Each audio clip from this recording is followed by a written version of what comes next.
Bonjour les amis, aujourd'hui je vais vous parler de la Corniche basque, de la fameuse route, la départementale 912 qui relie Sokoa, d'où je démarre là, sur la commune de Cibourg, à Hendaye.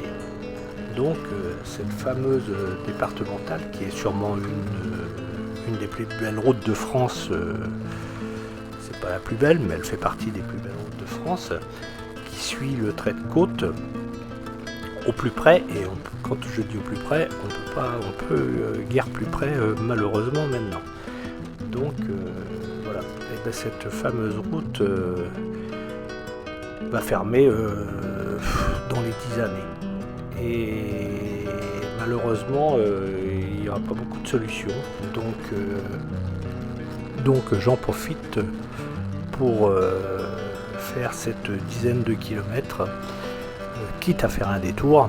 Et des fois, ça ne me raccourcit pas.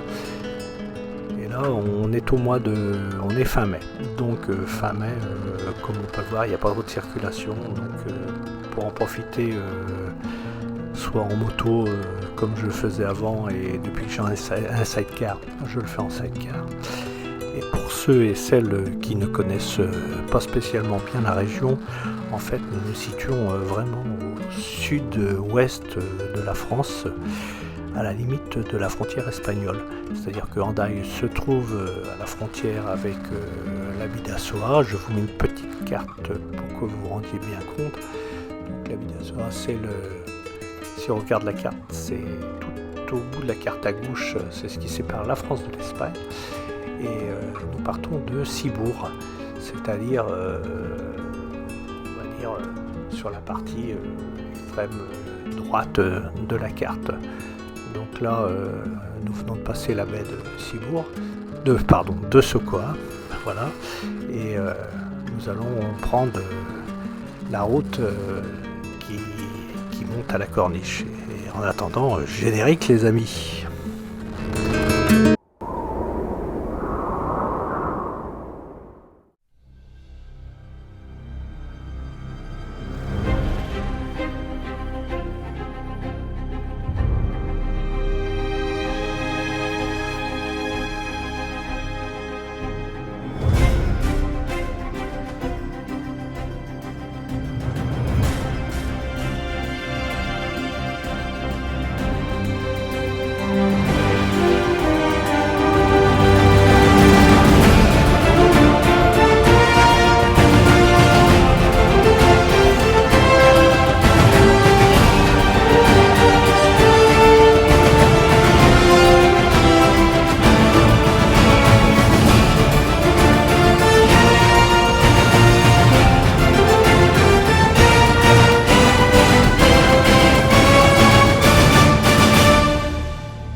Comme je vous disais tout de suite, en fait, voilà, j'étais à peu près sur la même route il y a un an, quand tout d'un coup, voilà, je vous mets la photo, vous allez comprendre de suite.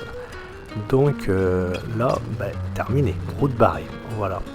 Alors la route barrée à l'époque, enfin il y a un an, tout juste un an, c'était pour expérimentation. Alors là, je me suis dit, là je suis mal. Expérimentation, c'est-à-dire que ça va être fermé définitivement ou pas? Non, en fait le but c'était de fermer la route pendant une semaine pour que toute la circulation reprenne la nationale, à peu près à 5-6 km plus dans les terres, de façon à éviter de passer par ici. Voilà.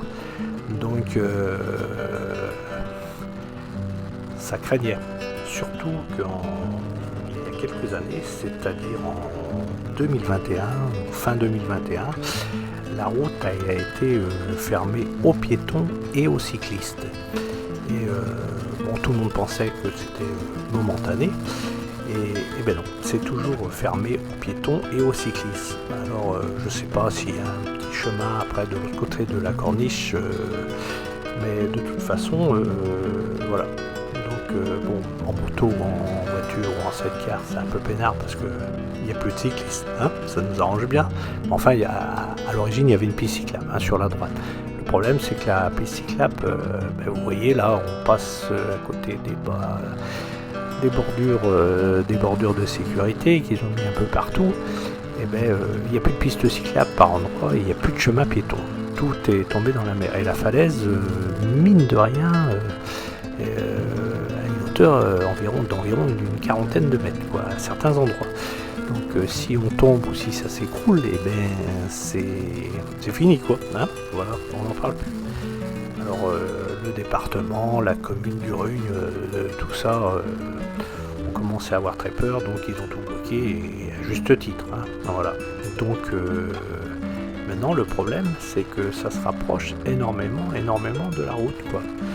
Donc je vais vous mettre une petite photo de vue aérienne qui va vous permettre de voir un peu ce qui se passe.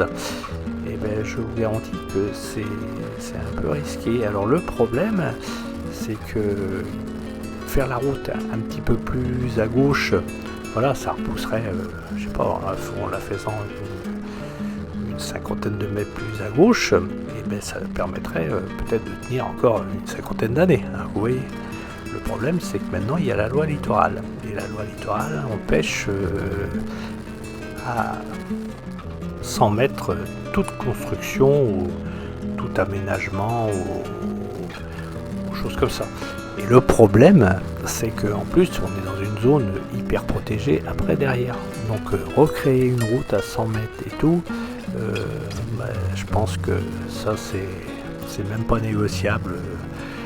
À l'heure actuelle, ça peut pas se faire. Voilà. Sachant que cette route a été créée il y a une centaine d'années, donc il y a 100 ans, on faisait un peu ce qu'on voulait. Et en plus, cette route a été créée et demandée par le Touring Club de France, si mes souvenirs sont bons. Donc à l'époque, c'était un peu la haute bourgeoisie du coin et française qui faisait carrément ce qu'elle voulait. Mais maintenant, beaucoup de choses ont changé. Donc sur une corniche comme ça, je vois très très mal une nouvelle route se faire. D'ailleurs, l'expérimentation qui a été faite, c'était pour voir aussi au niveau de la circulation comment ça pouvait se gérer, parce que mine de rien, par jour, il y a entre 9000 et 16 000 véhicules qui passent par là. Et c'est pas la forte saison, enfin c'est une moyenne, hein, on va dire que c'est une moyenne, mais au mois d'août par exemple, je vous garantis que moi j'y mets pas les pieds ici, hein, parce que c'est même pas la peine, où il faut prendre sa journée, quoi, pour faire les 10 km. Non, j'exagère un peu moins quand même, mais enfin vous voyez, c'est quand même voilà, c'est une route qui est super empruntée, d'ailleurs touristique, et mine de rien assez pratique aussi, parce que elle est très directe, hein. Il y a des belles courbes, des jolies courbes, mais au final, pour une corniche, il n'y a pas beaucoup de virages, quoi. Donc vous voyez, de partout il y a des parapets pour la protection, et voilà, ça c'est tout le long. Et voilà. Alors, nous allons bientôt arriver quasiment où, hein, vous voyez, on voit les premières constructions. Donc on va arriver sur la commune d'Andaille, et je vais faire demi-tour, hein. Je vais bien en profiter, vous en faire profiter, parce que en fait c'est pas sûr de durer, hein. Je pense que on a encore quelques années de bon, mais on va vite arriver au bout des possibilités de cette route. Bon, après on fera à pied, hein, voilà. Et surtout les amis, n'oubliez pas de liker et de vous abonner. C'est important pour moi, ça me fait du référencement, et voilà, et c'est sympa. Donc on va continuer sur cette jolie corniche. Peut-être c'est la dernière fois que je la prends. En fait, je sais jamais maintenant, hein. Ça peut s'arrêter d'un moment à l'autre. Je vous mets une photo en haut à droite, une photo aérienne où qui est la la partie où on arrive à Hendaye. Donc là, c'est là que je fais demi-tour. Et sur cette photo aérienne, dans le fond, on a les Pyrénées, hein, et puis l'Espagne, voilà. Donc on arrive vraiment à la frontière, à quelques kilomètres de la frontière espagnole. Donc là, je refais demi-tour. Et aussi pour vous dire que sur la photo, on voit un peu la mer, et c'est pas très loin d'ici qu'il y a pour les surfeurs, il y a la super vague de Bellara qui arrive en hiver à faire une vingtaine de mètres de haut. Donc je vous garantis qu'il ne faut pas être mauvais pour aller surfer là-bas, il faut en avoir, hein, comme on dit. Et puis aussi, cette énorme vague est un peu responsable de ce qui se passe, quoi. L'érosion est terrible parce que quand il y a du vent, des tempêtes ou des choses comme ça, je vous garantis que ça tabasse un peu. Pour ceux et celles qui s'intéressent à la géologie, c'est quand même assez atypique. En fait, cette corniche est née de la collision de la plaque ibérique et de la plaque continentale. Voilà. Donc cette corniche, elle domine la mer à peu près depuis 100 millions d'années, ce qui est face à l'océan Atlantique, hein. Donc c'est pas récent, quoi. Et la roche, en fait, c'est de la roche sédimentaire qu'on appelle du fleisch. Donc c'est un sédiment mélangeant du grès et de la marne. Je vous mets une petite photo en haut à droite, voilà, qui montre un peu cette roche sédimentaire. Et maintenant, ce que je vous conseille, c'est si vous venez en vacances dans la région, surtout, c'est gratuit, et essayez de prendre cette corniche parce que vraiment, c'est très joli, ça vaut le déplacement et ça vaut vraiment le coup d'œil. Ça fait partie d'une corniche un peu mythique, quoi. Donc, surtout ne loupez pas parce qu'à mon avis, dans très peu de temps, ça va être fermé.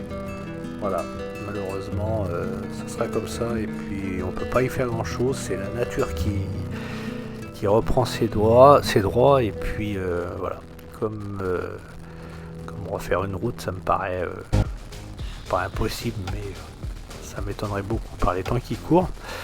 Voilà, donc voilà, je vous mets un petit peu de musique et je vous reprends avant la fin de la vidéo.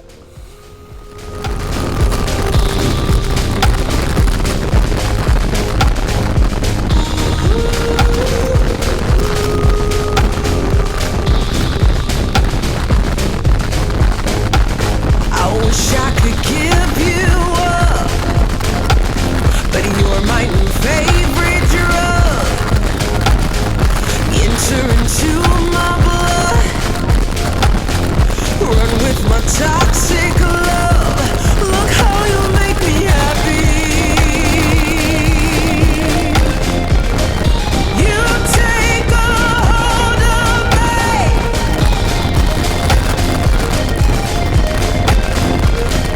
You take a hold of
Cette vidéo se termine, les amis. Voilà, nous allons quitter cette corniche basque qui vit sûrement ses dernières heures. Voilà, ça, tout a une fin et cette route, à mon avis, ça sera très vite terminé. Voilà, dans le fond, nous découvrons la Rune, là, vous voyez, montagne mythique du Pays Basque avec son sommet à 905 mètres d'altitude qui domine à perte de vue toutes les côtes françaises, basques et basques espagnoles aussi, et qui offre un super panorama dès qu'on est en haut sur tout cet ensemble. Et franchement, ça vaut bien le déplacement, hein. Donc si vous êtes dans le coin, allez voir ça aussi. Et allez, au revoir les amis.